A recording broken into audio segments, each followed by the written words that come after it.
Hi, everyone, and thank you for joining us today. So excited to introduce this amazing project to you. So thank you for taking your afternoon to be with us and for supporting Bumbershoot, XV Agency, Zuri Designs, and the Art of Protest. So why the Art of Protest? I'm sure you all are wondering, what is it and why? What is it? Is an amazing project, multimedia, video, digital, virtual, and a documentary. And why? Because we have a lot of stories to tell. You know, there's been, as people of color, we have had to fight. We've had to have civic action, and we've had to really be strong and reinforce our strength and our beauty to fight against just people who don't see it. They don't understand the value we bring, or actually they probably do. And that's what causes the problem. And so in creating this project, I really wanted to bring out the beauty of people of color as we create. There are protests, and that's important. There's civic action, and that's important. And then there's civil injustice, and that's what we're fighting against. But it doesn't look like other people's stories of us.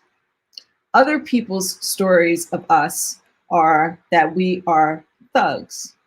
We are we're protesters, but we are rioters. We're looters. No, we aren't. We are beautiful people who create beautiful things. And oftentimes we have to create that beauty out of really difficult situations or from nothing. And that's especially where you see our heart and what makes us magic. And so I wanted to bring that magic to you with the Art of Protest. And so that's why you're here to see. And you're going to meet some of our incredibly talented creators.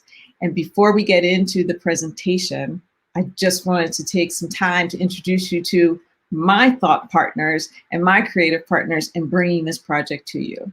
So the first two people I want to introduce you to are Karen Gamba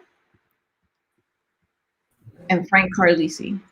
And they are XV Agency. So I'm not going to introduce you because you guys could do a great job on your own. Tell everybody about XV Agency.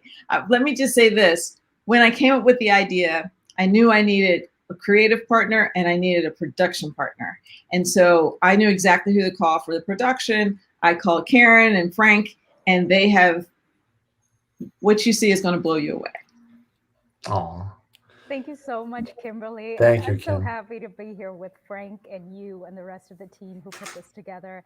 I mean, it has been an incredible journey, and I cannot believe that we arrived here today. It was so fun brainstorming and taking this idea and bringing it to life. So I'm just really grateful to be on this journey with you and everyone else. And I'm going to hand over to Frank to introduce more about us and our company and what this has been over these few months. Yeah. Oh, I'm so happy to be here in the presence of such greatness, which on this panel right now and throughout this program, truly. We at the EXV Agency are always trying to create content that has meaning to it, has social implication to it, and has a heart to it. And we always want to reinvent the wheel and mix it up. And Kimberly and the entire project allowed us to do just that. It was one of the most special programs that I've ever had the pleasure of working on, and I mean that wholeheartedly. Mm-hmm. And I'm so excited to share this with you today. That's great. That's awesome. Well, you're welcome. Yeah. So now I'm going to let them go back to the green room. I love saying that. I've always wanted to say that. So I'm going to let you guys go back to the green room, and I'm going to introduce my creative partner, of Zuri Designs. Hey everyone. So yeah, it's so awesome to be here. And you know, when I think back on 2020, it was a year with just the political environment and a lot of the social unrest that was happening. like so many, I was actually grappling with, a strong desire for my voice to be heard. And, I knew I wasn't the best at protesting in the streets. I think there are far better people who do that with far better experience in organizing people.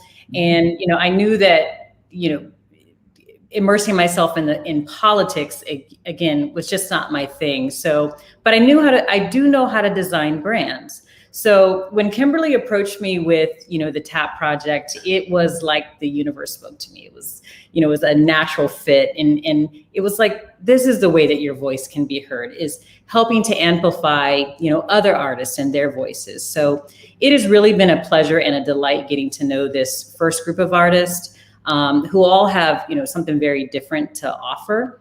For me as a fellow creative, just seeing their art and experiencing the various forms of protest has been an incredibly delightful experience for me. So the inspiration behind the visual look and feel for the art of protest, the brand itself, was really formed out of a collaborative effort with the team that's here and with some of the artists. And as a result, is a culmination of a highly immersive and highly experiential exhibition. So the challenge with creating the TAP brand was to produce a framework that kind of stood on its own and was strong enough, but also complementary to the contributions of the various artists. So with that, what happened is we created a website that features many of the artists' works, and we also created a lookbook that features never seen before original works by each of the artists.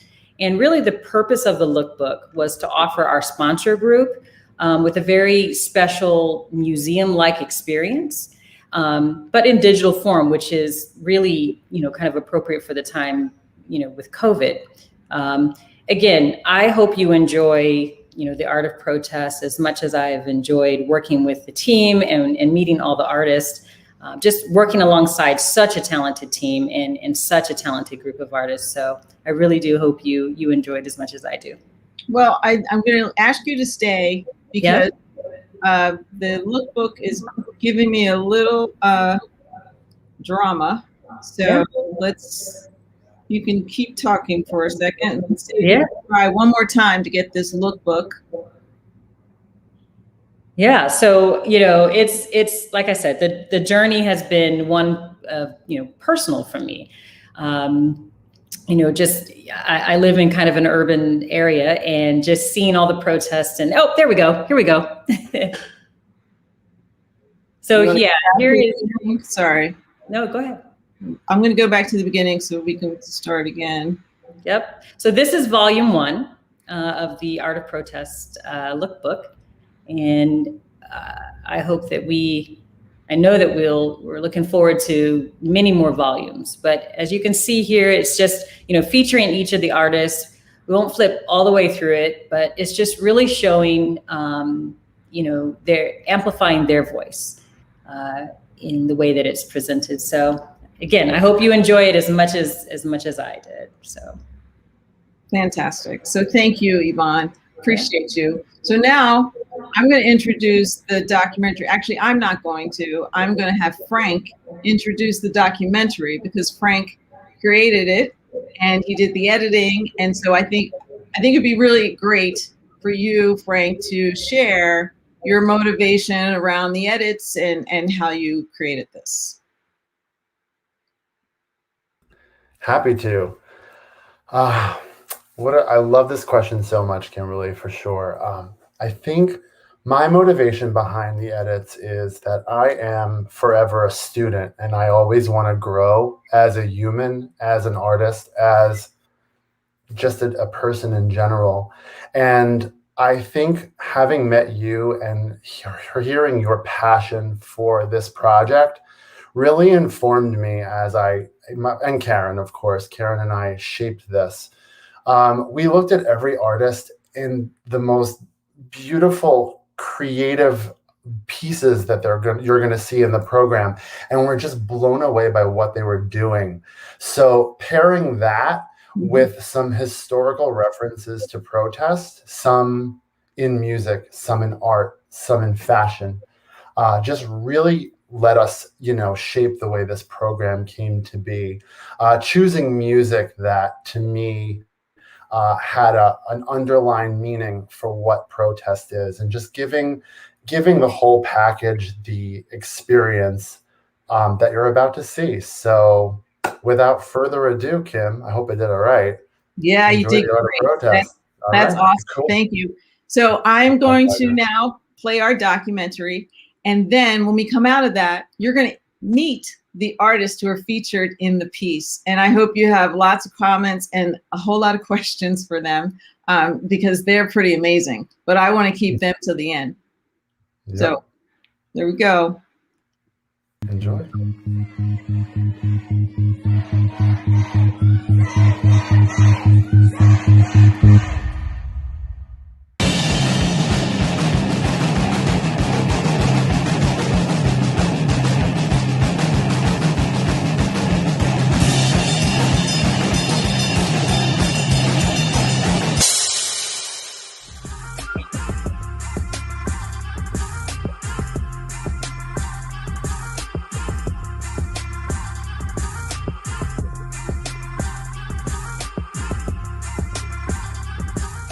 Hi, I'm Kimberly Minder, and I am the creator and executive producer of The Art of Protest. The Art of Protest is a project to highlight the flip side of protest. Protester, demonstrator became synonymous with rioter or looter. They aren't the same. And so I wanted to discover what other ways do people protest. And so I created The Art of Protest to highlight creators and artists who are using protest, social injustice, and all of the ills of America as their muse. They are creating, through the dark times and the hard times of protest, they are creating beautiful things. And this first class of Art of Protest are all Black men who have used their creative energies to turn protest on its side. The way we do this is that group of artists then will hashtag tap somebody, and they'll tap another group of artists. When young people are exposed to art education, it can change their life. So the Art of Protest is really proud to say that we have partnered with the Harlem School of the Arts, and a portion of every dollar that we raise from this project will go towards them. So I'm asking you to please support them and support us as we try to make a difference for young people everywhere. And as I was building this portfolio of amazing Black men artists, I was looking for someone younger, Ashton Williams. Now I'm introducing him to you. Well, my name is Ashton Williams.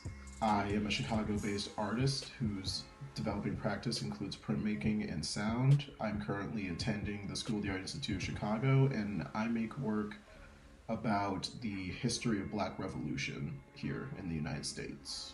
I think the word protest means ultimately revolution and Black revolution, and I think that when we talk about protest and the history of Black protest and the history of Black revolution, we tend to confine it into specific time periods, pre-slavery versus post-slavery, pre-civil rights era, post-civil rights era, But I think that it's a lot more interesting and valuable to kind of view these moments of revolution as constantly happening, one that ebbs and flows and changes in response to a system that ultimately doesn't care about us. I think breathing can be an act of revolution in this country as a Black person.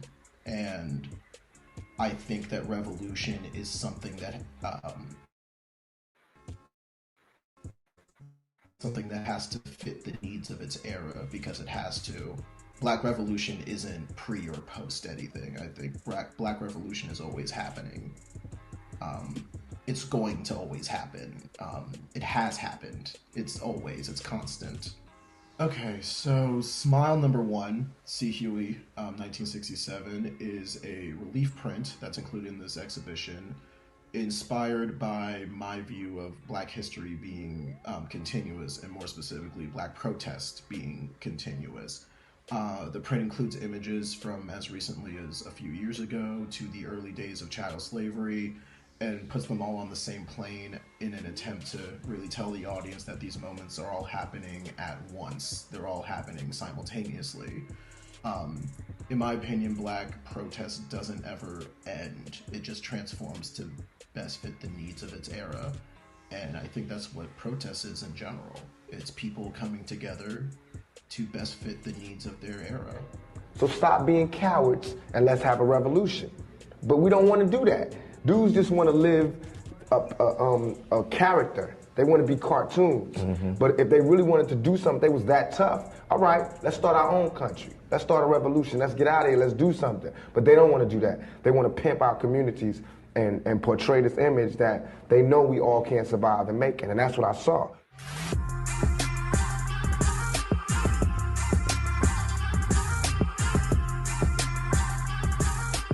I want to introduce you to Everett Johnson. He is the owner of Liza B. Couture, and he creates wearable leather art. Hello, everyone. My name is Everett Johnson, and I am the creative director and founder of Liza B. Luxury Leather Goods. My story was birthed out of the need of a bag for myself, one that I could use on my daily commutes back and forth to work. I found myself in a secondhand store, and I stumbled across a leather hide that I purchased for $25. I immediately went to the design table and started to build my very first bag. While in process, I discovered that this medium was extremely therapeutic and meditative, and that became very addictive to me. It led me back to that same spot many times thereafter, leaving behind a body of work that I find to be very powerful and impressive, especially coming from an individual who hasn't had any formal training such as myself. Protest means to me using one's right of freedom of speech to declare a statement or make a response to a certain action, cause, or situation, be it vocally, physically, or in this case, artistically.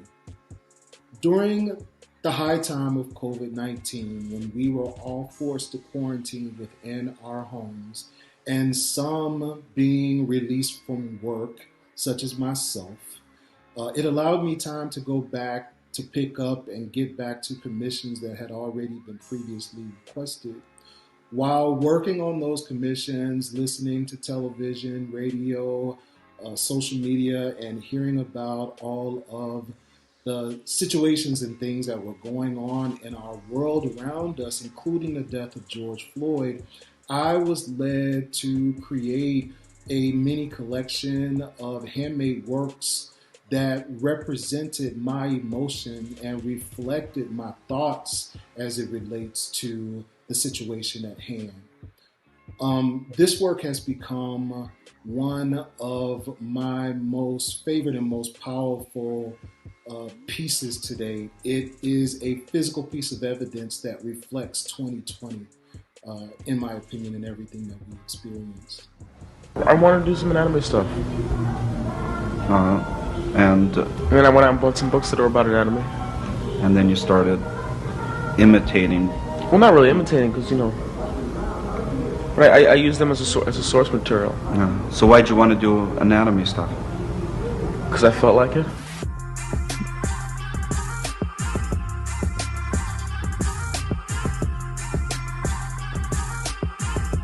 I kept hearing Columbus is a fashion hub.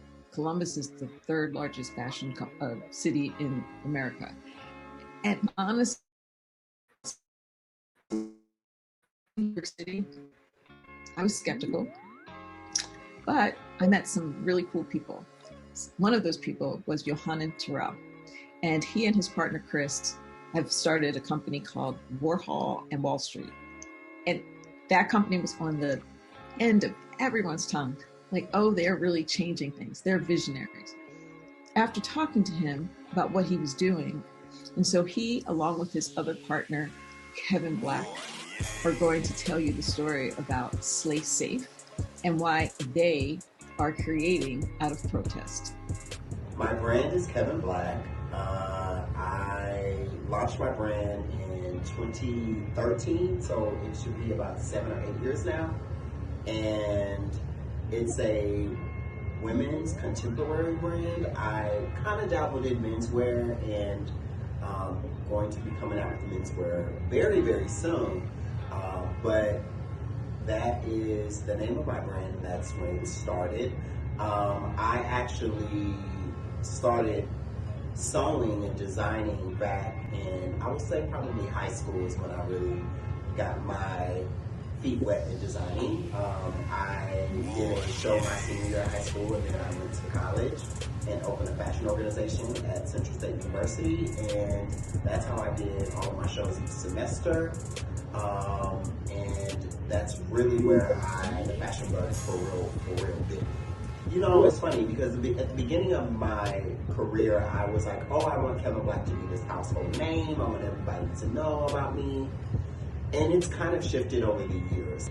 Now my goal for my brand is to really be a name within the new community, the new fashion community. Protest is really standing up for whatever you believe in, whether that is climate change, you know, global warming, injustice, being an African-American designer. And I've had to use my voice in ways that I never thought that I would use my voice, because I didn't really feel like the cards were dealt in my favor. And so I've had to do things myself to really speak out about injustices that have happened to me as an African-American designer, stereotypes that may have been pegged upon me in my work. February of 2019, I launched a campaign that was called Buy Black, which is a nod to my last name as being Kevin Black. And it really was a love letter for myself to continue to protest myself and continue with the initiatives of circulating the Black dollar.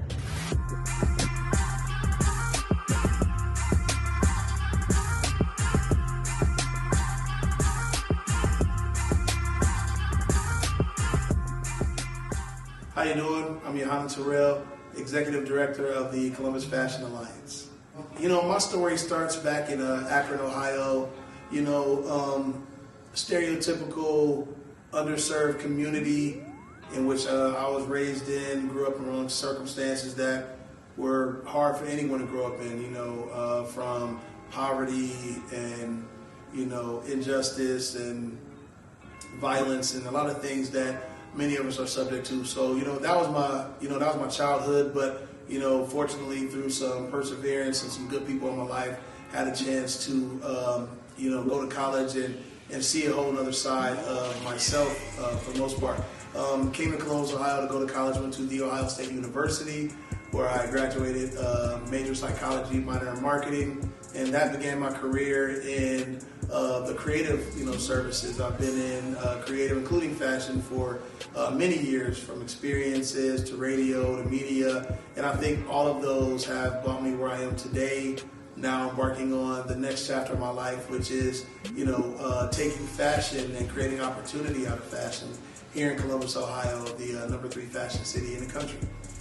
You know, the word protest to me really means, you know, to speak out. You know, I'm protesting against injustices that are, you know, being done to not only our communities, but others' communities, right? So when I hear the word protest, I really think about speaking up for what's right and using whatever platform you have to speak up for what's right. And protests have helped move the needle forward and make us as a nation face those hard conversations and make us think about who we are and how we treat each other. And so protests are necessary. If you didn't have protests, you know, people would turn a blind eye to a lot of things that are happening. So protests are really a way to bring awareness to things that are going on that shouldn't be. And so protests can mean a lot of things for a lot of people. If you have a platform, if you have reach, your protest can be just as impactful, not just about being in large crowds, and protesting in the city streets. It could be protesting through your media platform, through your works of art, and like we're doing through fashion. So the pieces of art that we're really proud of, to be honest, are all of them. Right now, our form of protest is a campaign that we created called Slay Safe.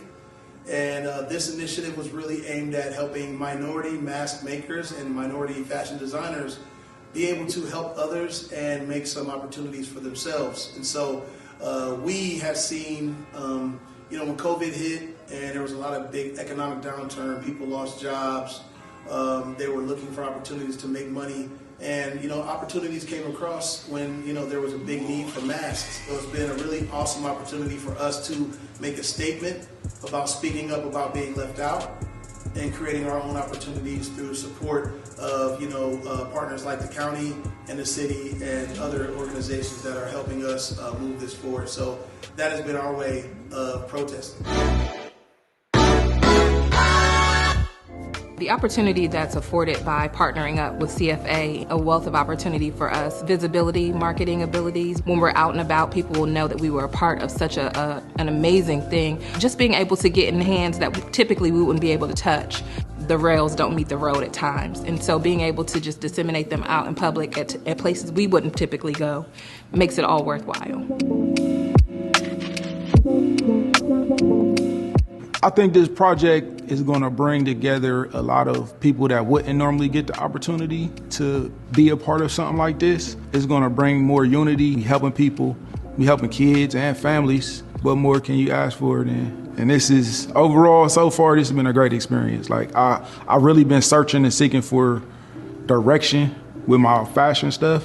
And this is like right on time, right on time.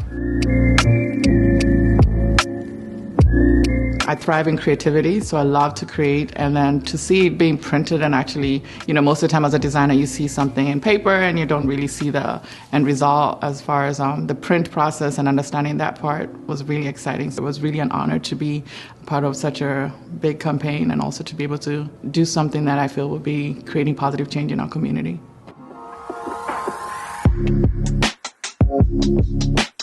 I believe that this campaign will set some things in motion. One, we'll be able to put more eyes on these designers and these makers and producers for their skills because of the quality of the mask. So we're really hoping that this creates further opportunity for these designers and these sewers to be able to either produce more masks or even make other designs, right? So it's all about creating opportunity and being a platform for others. So I'm really excited to see what spawns from this initiative as well.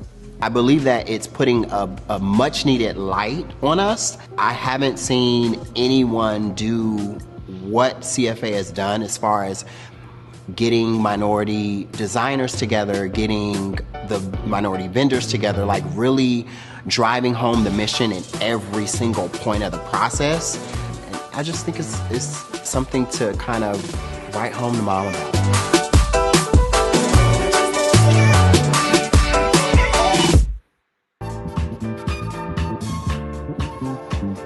See that black boy over there running scared, his old man in a bottle.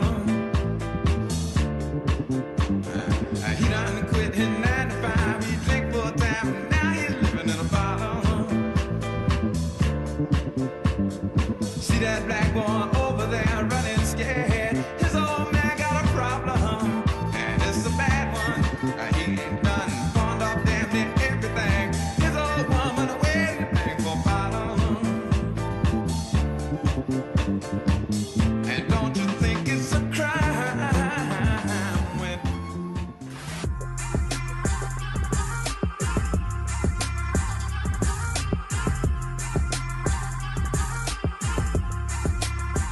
This last artist is not unsung. Doesn't make it any less deserving of this highlight.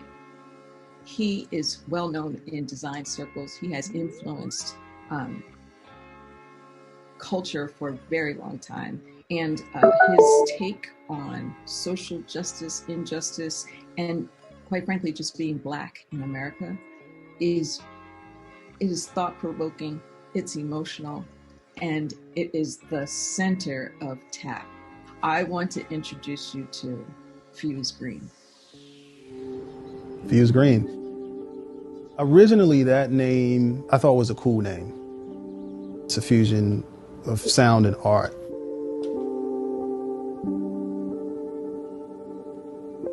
What I see as my subject matter and what's important to me is music. James Brown, Lonnie Liston Smith, Sun Ra, Pete Rock, probably the biggest hip hop influence on my work. One of the pioneers in sampling all of that original music that I like, but he also was one of the first people to actually compose his samples. And I told him this, that I work in sound. Like, I think of it as like the way he has a horn that echoes in the background, like da, da, da. I'll put something subtle in some work. It'll be like a little color of blue. It'll be like a little character. And that's my white noise. I can probably associate a song with everything that I've ever done. I mean, even like the Do the Right Thing stuff. Like when I think Fight the Power, I think of the piece of Bugging Out and the 300 poster fused together. There's something about art that gives you this different perspective of yourself. If you look 2 or 3 layers into what I do, there's a bit of fantasy in it. There's a bit of futurism, there's a bit of sci-fi, there's a bit of here we are into the future. And that may even seem like the past to some people, depending on who you are. Like you might have a Sun Ra mindset and be like, we're actually from outer space.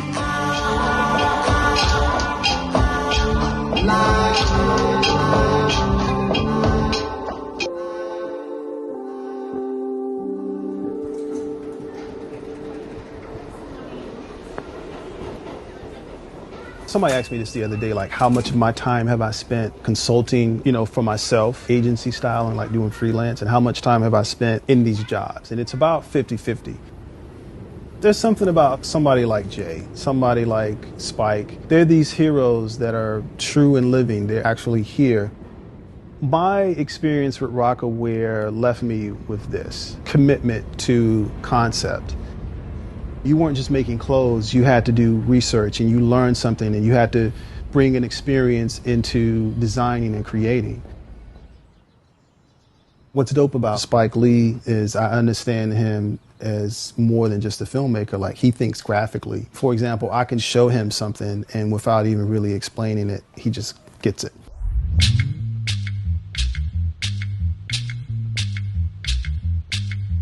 I'm coming from a creative direction of being very exciting and jolting. There's a void in the industry and in culture for something that is of substance and is good at the exact same time. And that's always been my push, whether I was inspired by Spike or Jay-Z, is because you do something of substance and you do it good, everything will come after that. When you put those two things together, you're winning. Thank you for joining us. Thank you for supporting my vision. And thank you for telling your friends. Yes, I'm thanking you now because I'm sure you will. I hope that this project has made you think a little differently about the importance of art, about the intersection of creativity and protest, about being that person who stands in the gap for someone who might not have the support they need, or by helping someone you might not even know. So thank you. And don't forget, tap someone.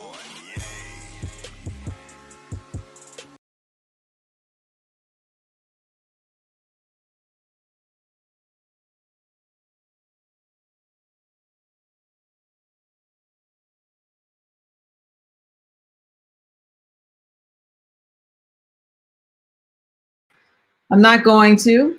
I'm going to introduce the incredible artists who you meet, but now you're really going to meet them. You can ask questions and get to know them. So I'm going to start with Everett. Introducing Everett Johnson to everyone. Everett, there are already questions for you, but I'm going to bring everybody up and then we're going to start asking the questions, okay? Sure. So everyone, this is Everett. Everett, do you want to say a couple words about your experience with TAP so far? I'm just so incredibly honored to be a part of this first inaugural class. I really didn't know what to expect when I was invited in, but from meeting to meeting, and as everything started to develop, I just became more and more impressed and excited to be a part. So, thank you for having me. It's been a pleasure. I'm really excited that you're here. Next, we're going to introduce Yogi, Johanna, Yogi, Terrell. What's up? Hey, and I'm bringing up your partner, Kevin, and Kevin Black. So, hey, do you guys want to say a couple words before we jump in here? Yeah, I would like to. I totally enjoy the video as well. Again, the documentary is really dope. It just, every time I watch it, it's like it just makes me smile how like the energy, the soul, the creativity that pours out of all of these individuals, right? All of them. I'm new fans of everyone that's been a part of this, and I'm super excited to see where the art of protest continues to grow and bring us these beautiful individuals that are protesting in so many creative ways. So I appreciate being a part of this inaugural class as well. Awesome, thank you, Kevin. Yeah, I'm extremely excited to be a part of it. I definitely so grateful to Kim and the whole Art of Protest team for just allowing me to be a part and share my part in my story. Just like Yogi said, I am definitely fans of all the great, powerful men that we have on this platform. All of their art is just impeccable, and I'm just great to be a part. And I can't wait to see the next series of great artists. Yeah, me too. I think we're creating something pretty special. Yeah, absolutely. Before we jump into the questions for you, Ashton couldn't make it today. Ashton is the youngest artist in our group, and he's still in school, and so he couldn't make it. But he did send me a statement that he wanted me to read on his behalf. So just give me a moment and engage me for just a second. He says, when we talk about protests, specifically the history of Black civic action, we often try to confine it through notions of linear history, through language and obfuscation, through misdirection. We ask what protest is and isn't more often than we examine what protest is responding to. Because in essence, all protest is responding to the same thing, apathy. It is the apathy of these institutions in the face of our people's daily deaths that pushes men and women to take to the streets, to grasp at the root. That is what protest is. Protest is a community screaming out towards their oppressors and saying, we will no longer go unheard. I present this work in solidarity with those communities, with the men and women who have fought and died for our liberation throughout history. And lastly, an eternal condolence to those we have lost, far too many to name and far too many to forget. We love you. That is deep, and that is powerful, and that is Ashton. It's fabulous. So let's start with some questions. I'm gonna add Karen and Yvonne. And I'm just going to start asking the questions. Okay, so let's see. So first question is to Everett. Everett, why did you choose leather as your medium? Interesting enough, I think leather chose me in a sense. My first initial choice in career for after high school, it was fashion design, but for some strange reason, I fell into hairdressing. So I disappeared into that for the last 30 years. I all of a sudden needed a bag. Everything that I bought and purchased, it tore up in less than 30 days. So I basically just found a leather skin and made a bag. And I have been immersed into this medium ever since. So it's growing and building into a brand all on its own. I just have to stick with it. So this is where we are. It's beautiful. I mean, I have several of your bags on my wish list. Thank you. I like to consider them sculpture, functioning pieces of art in a sense. Yeah. So yeah. Especially that bag that had all the names on it. Like I would put that in a case and put it on the wall. Because it was just the detail and it was just beautiful with Breonna Taylor and all. Yeah, it's really interesting how that particular one came to life too. It's like that word and that command was given to me for me to develop that group of bags and leather pieces during the time of COVID and the shutdown. So I pretty much just followed the direction of the creative Most High. And this was an opportunity for me to share my voice in something that would be everlasting. Fantastic. Yeah. Okay, Kevin, you're next. Next question is for you. How would you encourage other Black fashion designers to get their work out there? I would say collaboration. That is a big thing. When you're a new designer, working with other designers, other creatives, stylists, that really helps you kind of your work kind of fly and get its wings. A lot of designers are, especially when they're new, they're very kind of not really excited about sharing to other creatives because they feel like, oh, this is my work. And we all kind of sometimes in creativity get very protective of our art. So I think for design, we're not inventing the wheel. Like it's already there. So a lot of in fashion, we're just putting our spin and take on things. And I think connecting with other creatives, it's definitely the way to go. It's definitely helped me when I first started understanding with stylists and learning how to just work with them. And they may be working with a client and you may get the call to create something for that specific shoot or whatever it is. And creating that connection with them helps you. My first big break into the industry was me being put on a rack with a bunch of other designers for Hyper magazine. And my dress wasn't even chosen for the cover, but the celebrity that was the stylist was styling loved it so much that she wore it on the town in Atlanta, which was at a celebrity lounge, which was a hosting event, which then spurred off so much buzz to where people saw her in the gown. So I wouldn't have gotten that opportunity if I wasn't connecting and collaborating with other creatives and stylists. And just taking that step to really put yourself out there and be vulnerable with your work. Once you put all your heart and soul into it, you have to be able to share that and let other people feel that. So collaboration is key. That's great advice. Thank you. Okay, our next question is for Yogi. How do you encourage others to start a community initiative like Slay Safe with limited resources during COVID? Oh man, that's an interesting question.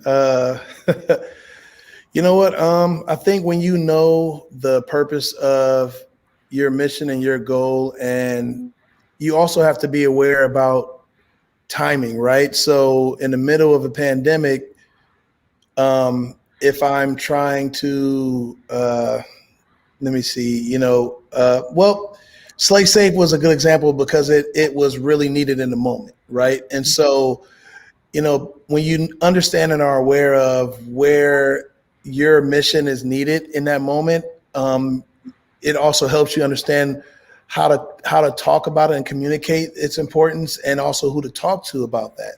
And so we had to be very strategic in who we approached about the support for Slay Safe, because we knew that there were very limited dollars because of the response to COVID, and that's why we took that blended approach. Here was a way that we could help people be safe and protect themselves, but still do good and push the needle forward in the fashion community.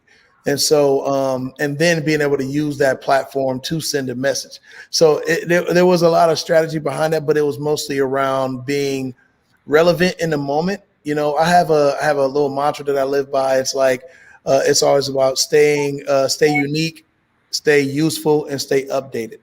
And I feel like that was really the approach we took on this campaign. It was unique in itself, but it was useful. It was useful in the moment, and it really represented where we knew, you know, masks were going to, is a more fashionable, you know, a future for masks, right? And we don't know if masks will ever go away, right? And so with this being around, it's going to be more about complementing. I mean, that's we're having those conversations as we speak about how to pair the right pair of sunglasses and the mask for the summer. You know, so it's useful. It's in the moment. It's of the now. And so anyone who's looking to do something in the middle of a pandemic, when there's limited dollars and it's a nonprofit initiative, understand where your initiative lands and who it speaks to and who it's for. And then who are the people that are trying or on the same or similar mission to you, you know, partner with them and find ways where you can join your, you know, forces together. You might need multiple people because of COVID, limited resources. You might need to find a few people who speak the same language, who are in a similar vein, and then drive from there. But definitely a lot of strategy behind it. So basically that's the same as what Kevin was saying, collaborate, right? Be open. Yep. To bring those partnerships to life. Yep. Okay, so let's see. We have some more questions. We have lots. This is great. Okay, Everett, do you make products for male clients? I do. As my product and my brand is growing, I'm starting to have these visions about ideas for bags for men, but mostly from the start, from the beginning, I was always fueled with these images for bags that would attract women. But now as time is going, and especially for myself, I'm starting to have visions and incorporating bags that would attract men into my repertoire. So I'm excited about that too. I just created a prototype that I think is the perfect unisex bag, and I can't wait to release it. Oh, wow. Okay. I'm excited about that. Awesome. Okay. So we have, you have your first order here, just letting you know. Yogi's first order. So this is for anyone who wants to take this question. So raise your hand once I read it. As an Asian American and recent spike of violence against Asian Americans during COVID, what can our community learn from the Black Lives Matter movement to grow awareness?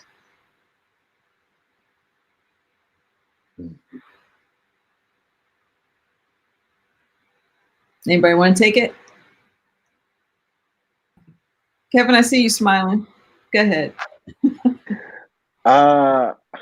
You know, I personally think that community, like really gathering the community and centralizing yourselves is one of the biggest things. So like making sure that you're clear about the mission of what you guys are wanting to do and how you go about it. I think what was so monumental about the Black Lives Matter movement is that we leveraged every ounce of our voice, from social, from, you know, physical presence, from, I mean, we literally went across every board. And I mean, there was Twitter groups, there was Slack groups, there was Zoom calls, there was, you know, Clubhouse, like every Facebook groups. So I think really, to really make your voice heard, you just can't rely just on protesting in solidarity and marching.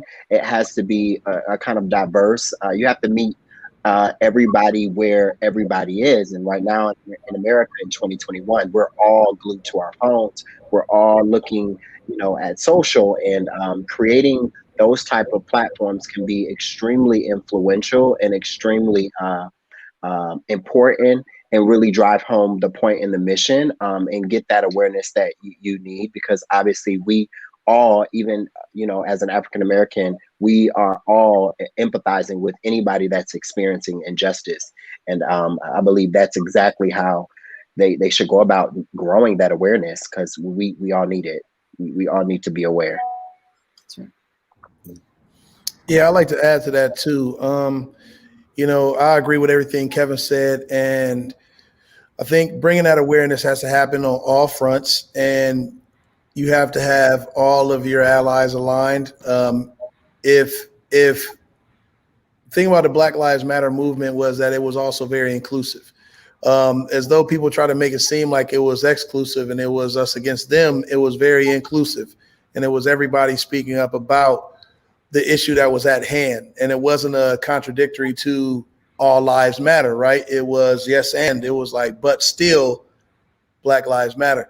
I think that level of utilizing all your platforms, like Kevin said, but then also, making sure that it is inclusive, making sure that it is representative of, we understand that, you know, all lives matter, but we love our Black, you know, friends, our white friends, and then that way, because it's still going to take actionable things to happen, right?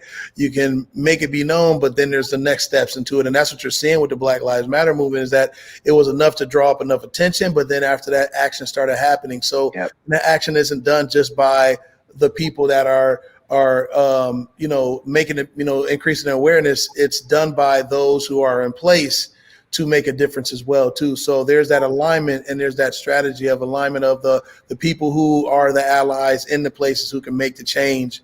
And so that's a model that I think any community could use when it's towards, bringing positivity and change, positive change to the community. Thank you. Thank you. Yvonne, this question is for you. What drew you to this project? Wow, I think that's kind of a twofold answer from me. I stated it earlier. It's. I think during that time, last year, everyone was kind of grappling with, how do you protest in your unique way?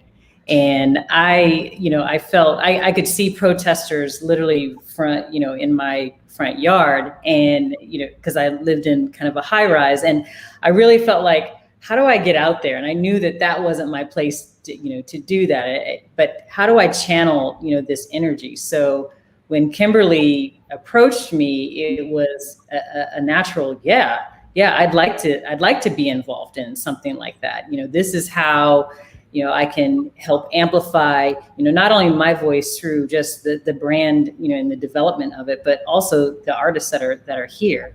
The second reason is, what drew me is just all the talent. I mean, if you look just kind of across, everyone here, from Kimberly and just, her ideas and the creativity around that, and Karen and Frank. And I wish everyone could have been involved in the meetings, because there was just a lot of energy every time we got together.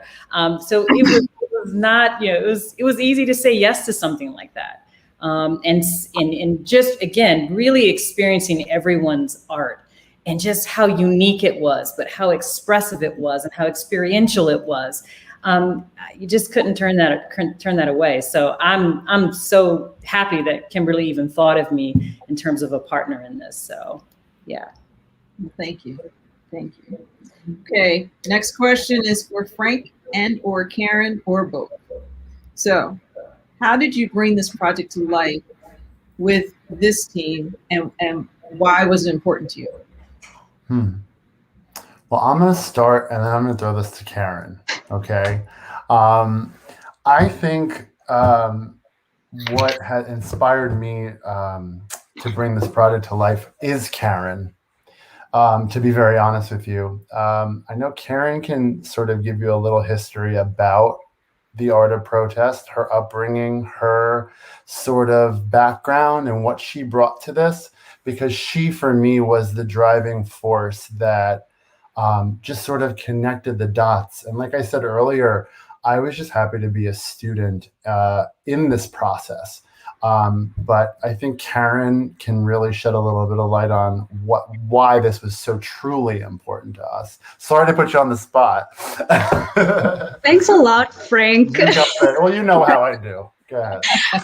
First of all, can you all hear me? I was having some issues with my microphone earlier. Frank is alluding to the fact that I am from South Africa and was there during a very tumultuous time in history. And I particularly remember a time when I was a young girl, and it was just before Nelson Mandela was released. And some members of the ANC were protesting. They were marching, they were angry, and they actually marched into my classroom, and they were all carrying AK-47s. But more than it being an act of violence or fear mongering, they were really trying to drive a point across. And I remember the media where people were speaking about these violent men that were going and disrupting classrooms. And there were so many mixed messages, and nobody really took the time to understand what was going on, the fear and the anger and the fury of being oppressed for so long. And I'll never forget that moment, because I wasn't afraid when those men came into our classroom. I know they were trying to get the youth behind them and to understand that enough is enough. So obviously, when Kim came to us with this idea, there wasn't a moment for us to even hesitate or think about it. This has been my life's work and mission to change narratives, because I can never sit back and see people portrayed in a way with limited understanding. Frank and I always joke about this, is like, if you choose not to like us because you spent an evening with us, then we give you full carte blanche to do so. We're terrible people, and we're hilarious and horrible and all that stuff, but don't judge us with limited information. And of course, I'm making light of a very, very dire situation here. A big part of what Frank and I decided to do when we joined forces was change the narrative, and having discussions like this and putting programming like this together to try and share a different message. So there was never a moment of hesitation. We knew that it was time to tell a different story. And the other thing is, this project took on a life of its own. When you have talent like this, there is absolutely no way you can walk away from an opportunity like this. I'm just honored to have gotten to know these men and to work with them on this, and Yvonne and Kimberly as well. So thank you. Thank you. Thank you. Okay, so it looks like we have 2 more questions, and they are to me. So I guess I'll read the questions to me and then answer them. So why did you think this was the time to share the story, and why artist? And then the other, I'll just pull it in there, is what is next? So first, why did I think this was the time to share the story? I guess I didn't think it wasn't the time to share the story, right? As I'm a Black woman in America, and I've lived, for a good life, but it hasn't been without dealing with what America really is, right? And we have this, as Black people, we have this shell because we have to have it to go forward and to do what we have to do. And, the strength, we have to be stronger because extra is on our shoulders. And we have to be better because we just have to prove ourselves every day. And I got to a point where, I'm a woman who's out in the world, and I have 2 young Black men. They are that is my purpose in life, to make sure that I provide a path for them to reach the pinnacles of whatever they want to be. And as I was just, thinking over my journey, where we were now, and thinking about stories with my grandparents, who my grandfather was a sharecropper, and, they came north and their journey. And I was just sitting there thinking, my God, we haven't come very far, have we? We've come kind of far, but not far enough. And not in a meaningful enough way if we are still marching for basic rights to just breathe and to live, then I want to tell the story of the beauty of us and what we create from that kind of just elbow and weight on our backs. And still, you know, much like Maya Angelou says, and still we rise, until we rise. And here's what we do with that negative and you know, danger to our lives every day, and still we rise. And so that's kind of that was the catalyst for it. And why art? So I am I grew up in art. I love art. I create art. Art is like, it's like food for my soul. Like if I don't have an outlet, then I become a very different person. And so I think that the art is so many things in my mind, right? Art is leather, art is mask, art is fashion, art is music, art is dance, art is cooking, art is this conversation. Art affects us every day, all day in different ways. And the way we interpret that art and the way we use that art to move forward in life, I think is just very interesting to study and to watch and see how it brings people together. And so that's why I chose art. And then what's next? Well, what's next immediately is the Art of Protest goes live on Vimeo and YouTube tomorrow at 10 o'clock. So that's immediate next. Volume 2 will be coming probably in maybe 90 days. So we're going to start working on that very shortly. And beyond that, it could be anything, because I tell you, stuff just pops up in my head, and then I have to do something about it. And then I start calling great people that I know and say, hey, do you want to be a part of this? Come on, this is going to be fun. And usually we just don't know where we're going to take it, but the ideas keep coming. But I would say immediately what's next is just really making sure that so many eyes get to experience the Art of Protest Volume 1, that documentary that we created. And we do something really special here. That's what's next. We're going to put up, I'm going to put the, there we go. So here's what's next, because we're coming to the end. I think we have any more questions, but I wanted to thank everybody, can't say it enough. Thank you for your time. Thank you, Everett, Yogi, Kevin, Ashton, Fuse, thank you for your creations. Karen, Frank, thank you for your vision of my words, your ideas, bringing it to fruition. And Yvonne, special thank you, because Yvonne works with me every day. So God bless her. Thank you for being able to interpret and to create with me. So we're going to go live tomorrow. I want you to tell all your friends. If you've enjoyed this, tell your friends. If you haven't enjoyed it, still tell your friends. And you'll be able to watch at theartofprotest.net. And here's the beauty of theartofprotest.net.